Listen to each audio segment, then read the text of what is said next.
Hey y'all, I'm the Cyber Woman. Welcome back to my channel.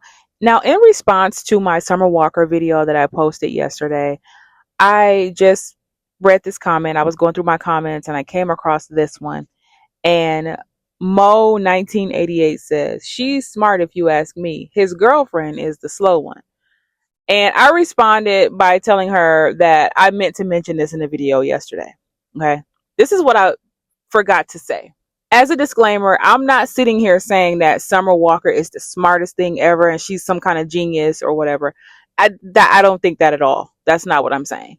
What I am saying though is any woman in this situation where she's dealing with a man who has a girlfriend or a wife or a baby mama or whatever you want to call it, and she doesn't catch feelings for the man and she's also getting what she wants, she's always going to be the winner of the two. She's always going to be the winner of the two women, point blank, period. Now, I know a lot of y'all are going to disagree with that. And the reason why you're going to disagree is because you see being a wife as a badge of honor. You think it means something. When I keep telling y'all, and the men keep showing y'all, marriage don't mean a goddamn thing to the vast majority of men. It only matters to y'all. Y'all wonder why y'all stay getting y'all hearts broken. You wonder why you stay getting got. Because this is a game to men. And the only way for you to not get caught up in these games is to not play, aka stop sleeping with and dealing with these men. Don't deal with them. Otherwise, you gotta play the game or you're gonna get got. That's the reality. That's the hard pill that women have to swallow. A lot of women have been coming to this realization. There's a lot of side chick women who have come to the realization that the best half of that man is going to be experienced by the side piece, not by the wife. The wife is the reality and the side piece is the fantasy.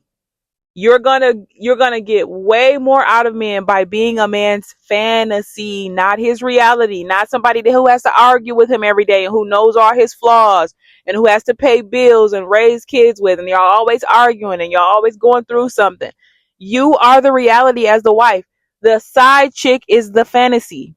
If she would have let him, that man would have got her a Porsche and what she say, a condo in Miami. But she said she knew that she wasn't going to have any peace in her condo because he would keep bothering her. And I know what she's talking about because I've been in that situation a few times. And I'm like, I turn down stuff all the time from men because I know they're not going to stop stalking me. I know that for a fact. And so I get it. Many times the side piece don't want your husband. They don't want your dude, your boyfriend. They don't want you. They want what he has to offer. The harsh reality is wives get dogged and taken for granted and taken advantage of and used. And side chicks, they get used as well, but they're getting something out of it. While you're at home crying and sniffling and snotting and depressed and taking depression pills or whatever and going to marriage counseling, the side chick is out living her best life. And I'm not saying you should aspire to be a side chick. That's not what I'm saying. And I would never say that. But I will say, if you're going to do it, the way to win at it is not catch feelings for the man and get life-changing things out of him. He's paying all your bills. He's buying you a Porsche or whatever kind of car you want. He's paying your college tuition. Like, you're literally leveling up in some way or another on his dime. Then you've won. And I remember I had this conversation a while back with some people, and we were talking about if we would rather want to be the side chick or the wife. I'm like, I'll be a side chick any day. Now, don't get me wrong. I'm not finna go out here and be no side chick. That's not what I'm saying. And if my man went out and got a side chick, that side chick is gonna be his main chick in 2.5 seconds. Cause I'm out of there. Because I'm not competing with I don't compete with women, right? And I'm not saying that I'm gonna go out and be a side chick. But if I had to pick, if somebody said, put a gun to my head and said, girl, you got to pick right now, I'm going to pull the trigger, I would choose to be a side chick. I wouldn't even think twice about it because I know how men are.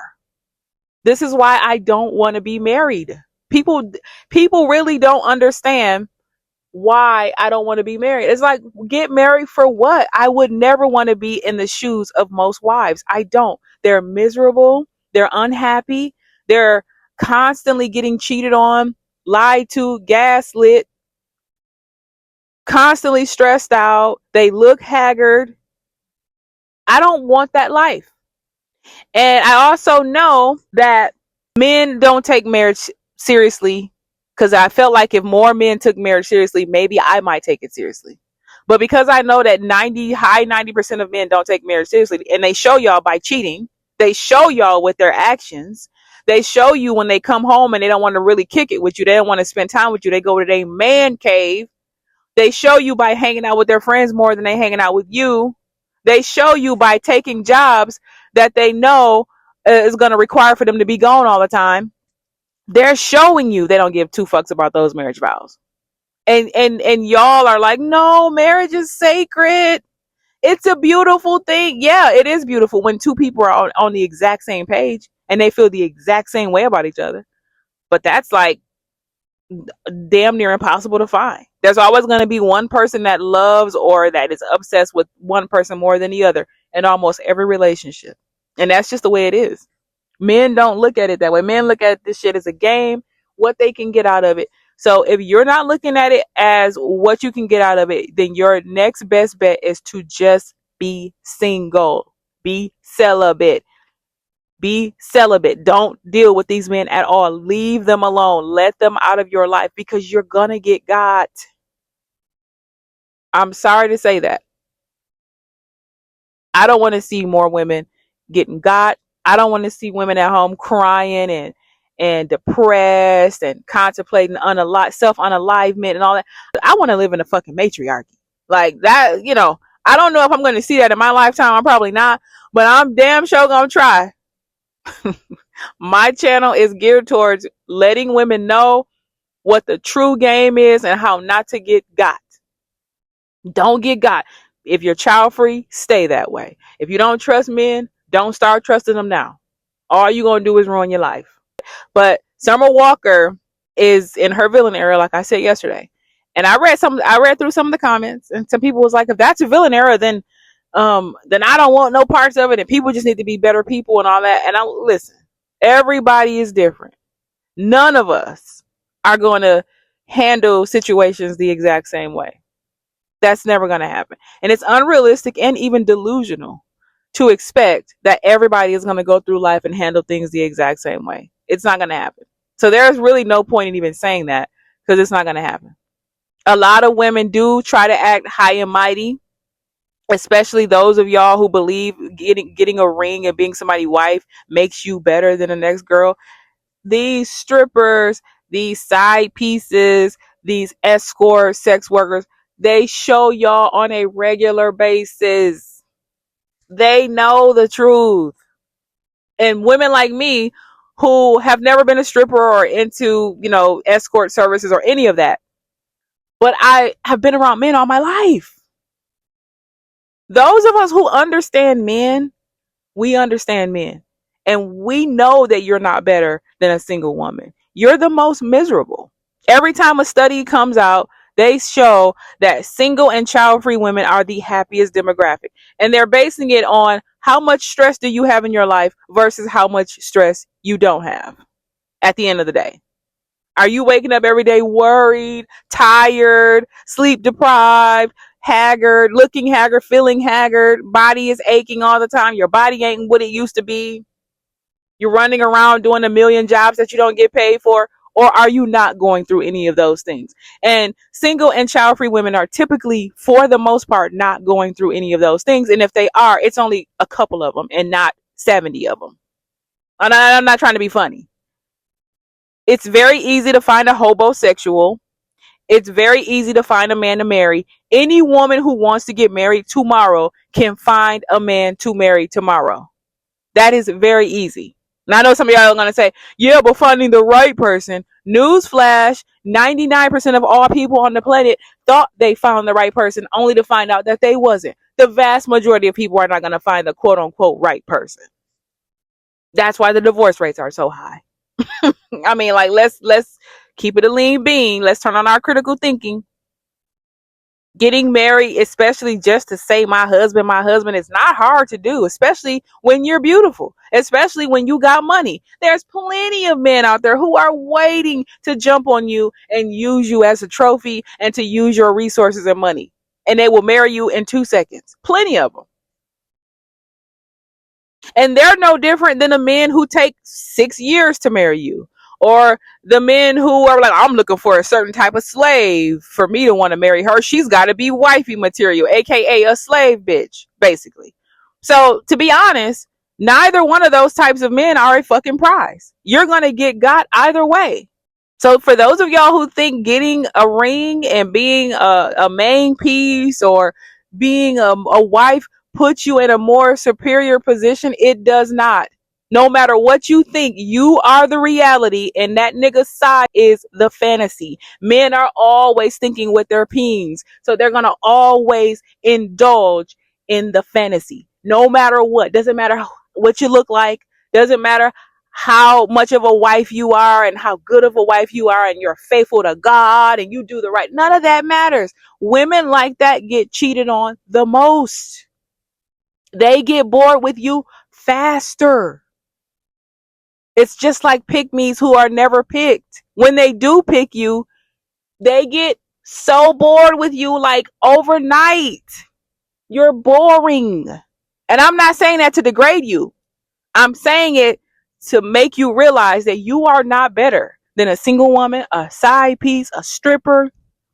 Those women know yo nigga more than you do, whether you want to believe that or not. That man is going back telling that woman everything about you, and you know little to nothing about her. And even if you do know horrible things or whatever secrets about her, guess what? He's going to keep going back to her and fucking her. So I want to leave y'all with this. To the ones who think you're high and mighty and better and you have a better position as a wife. If you were that high and mighty and that great, yo nigga wouldn't have a side piece to begin with.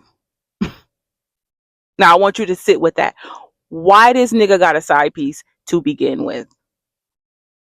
And it's not to say that you're not a good woman or a good wife or that you're not beautiful or that you don't have a nice body and you're not wifey material. I'm not saying that at all. I'm saying the man that you keep staying with after he's playing in your face and you throwing your ring and your title up in other women's face, but you're still staying with that nigga, that's what you're going to keep getting. Cheated on, deceived, lied to, gaslit, played, humiliated. Like I always say, you are not in the better position. You are actually in the worst position. Any woman who knows male nature and who can siphon things out of that man whenever she wants and she knows not to catch feelings is the winner of this equation. Point blank, period. And I know a lot of y'all are going to try to rationalize the fuck out of that. Like, no, that's not true. A wife is to the highest honor and blah, blah, blah. The men don't think, your husband don't think that. Your husband actually probably hates you. Your husband don't give 2.5 to 3 fucks about you. Because if he did, he wouldn't have a side piece to begin with. Never fucking forget that. And I'm going to leave it there. No, I'm not. I just thought about something else. Somebody else in the comments was like, yeah, you feel that way now until it happens to you. Yeah, I don't know if that was a man or a woman. I think it was a man, but I could be wrong. And I'm going to address that comment as well. Listen, I don't give a fuck. That's the difference between me and most women. I don't care. The moment I decide that I don't want to be with you anymore, or I don't like you anymore, or I don't even like the way you chew your food, it's over. I can easily walk away from any man, any family member, any friendship, any job. I don't care what it is. If it's no longer serving me, I'm out. I learned at a young age the art of detachment, should you say. Or I understood what impermanence meant. That nothing or no one is permanent. Everything and everybody will expire out of your life one way or another. I learned that at a young age. So I don't walk around delusional thinking that everything is going to happen the way that I need it to happen, or that everything is going to last forever and that friendships and relationships are going to last forever. That's delusional thinking. I'm not delusional in that way. I trust the universe. When the universe says time is up for whatever, a job, a career, a person in your life, a relationship, a family member who dies or moves away, whatever. When the universe says time is up, time is up. I don't fight it. I don't argue with it. I don't try to understand it. I don't need closure, nothing. I'm good with it. I move on. So if there's ever a side chick, there could be one right now and I don't know about it. But I'll know about it because my intuition will kick in, or I'll have a dream about it or something. I don't know. And once that happens, I'm like, it was fun while it lasted. Chuck up the deuces and I'll move on. I won't be heartbroken. I won't be sad. I won't be crying or nothing. I don't cry anyway. I can't even remember the last time I cried. It's probably been like 20 years. I'm not even joking. Whenever I do cry, it's like at a movie or something. Some beautiful, like a beautiful scene that I just seen somewhere, or I don't know. It's something to do with cats or something like that. I typically don't even cry for real. I'm not going to be sad. I'm not worried about that. And that's what I try to get women. And I'm not trying to say like I need women to be like me. I don't want to say it that way. But I definitely think women would be better off when they learn the art of detachment. When you figure that out and realize that nothing on this planet is going to last forever, you just move through life differently. You just see life differently. Because it doesn't matter how much you try to think positively. It doesn't matter. You're thinking positively about things not lasting forever. Because whenever I tell people nothing lasts forever, they think I'm saying it from a negative standpoint. They're like, that's a very negative way to go through life. And the reality is, it doesn't matter how you see it. It's still not going to last forever. And that's what people got to get through their heads. I accepted this as a kid. So I have decades of working on that part of myself and accepting things. Some of y'all still have not come to that realization. And that's why y'all be so depressed and ready to unalive yourself and, sleeping in all day and not having a life and not having any hobbies and being miserable because you can't handle that your marriage came to an end or your friendship came to an end or that you got fired from your job. Like, listen, life goes on. I don't care about that. I don't care nothing about any of that. Once it's over, it's over. And that's just how I feel about it. But I've gone off on a little bunny trail, got off the subject. But if you're ever wondering, oh, I wonder if she's going to feel that way if her dude has a side chick. I'm absolutely not. I'm not going to care. I'll be on to the next in 2 seconds, like I always have been. I'm either going to move on and be single again, which most likely that's going to be the case. But I'm still going to have a guy here and there doing whatever I need him to do for me. Point blank, period. Men, just because I don't think a man is useful in my life to be a husband or a father, because they're not useful to me in that way at all, and they never will be. Just because I don't use them or need them for those two things, that don't mean I don't keep them around for other stuff and other reasons, because I do. But I'll be on to the next in 2 seconds. And I can only hope that he will leave me alone as well and he move on, because it's over. It's not that big of a deal. But anyway, leave your comments below. Let me know what you guys think. Do you think the wife is winning? The main piece is winning, or the side who don't have no feelings and who's getting what she want to get out the man? Let me know in the comments. I'll catch you guys in the next one. All together, girls. 1, 2, 3. Fuck these men on the internet. They don't know what they want, but they will see what they can get. Oh, go and waste your one and only precious life while pretending not to have a full receding hairline. So keep your eyes on his hairline and your hand on your drink. For all you know, he is a psychopath. He'll leave you on red and he won't care if you're dead. And the psychics on TikTok are wrong.